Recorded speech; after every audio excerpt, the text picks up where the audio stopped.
बहुत समय पहले की बात है। जब सृष्टि की रचना का समय आया तो भगवान शिव ने गहन तपस्या की। वे चाहते थे कि उन्हें पूर्णता प्राप्त हो और वे सभी प्रकार की सिद्धियों के ज्ञाता बने।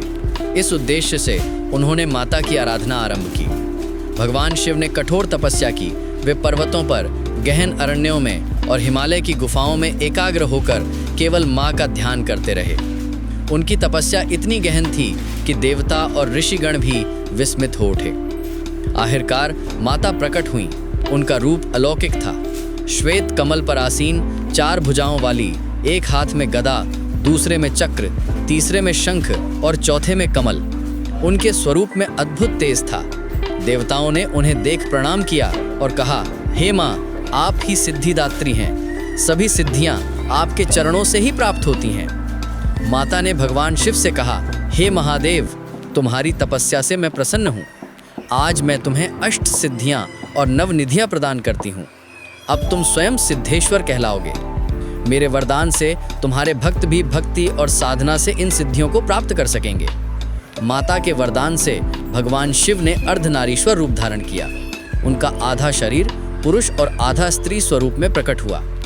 इस रूप में उन्होंने ये संदेश दिया कि जगत की संपूर्ण शक्तियां माता से ही उत्पन्न होती हैं। माता सिद्धिदात्री की पूजा नवरात्रि के 9वें दिन की जाती है।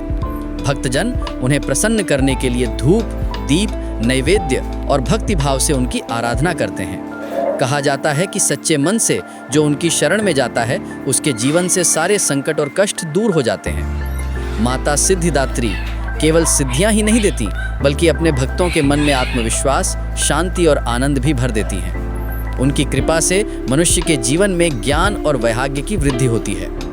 भक्तों का विश्वास है कि जब माँ की आराधना की जाती है तो साधक को 8 सिद्धियाँ अनिमा, महिमा, गरिमा, लघिमा, प्राप्ति, प्राकाम्य, ईशित्व और वशित्व प्राप्त हो सकती हैं। ये शक्तियाँ किसी भी असंभव कार्य को संभव बना देती हैं। माता का स्वरूप सरल और दिव्य है। वे करुणामयी हैं और अपने भक्तों की पुकार सुनकर तुरंत सहायता करती हैं। उनका स्मरण करते ही मनुष्य के हृदय का अज्ञान मिट जाता है और उसमें ज्ञान का प्रकाश फैल जाता है। माता सिद्धिदात्री की कथा हमें यह सिखाती है कि संसार में सर्वोच्च शक्ति माता ही है। यदि साधक सच्चे मन और समर्पण से उनका स्मरण करता है तो उसे न केवल सांसारिक सुख बल्कि आध्यात्मिक सिद्धियां भी प्राप्त होती हैं। इसीलिए कहा जाता है, जो भक्त माता सिद्धिदात्री की उपासना करता है उसके जीवन का अंधकार मिट जाता है और वह परम ज्ञान से प्रकाशित हो जाता है। बोलो जय माता दी। वीडियो अच्छी लगे तो वीडियो को लाइक और चैनल को सब्सक्राइब जरूर करना। Thank you for watching.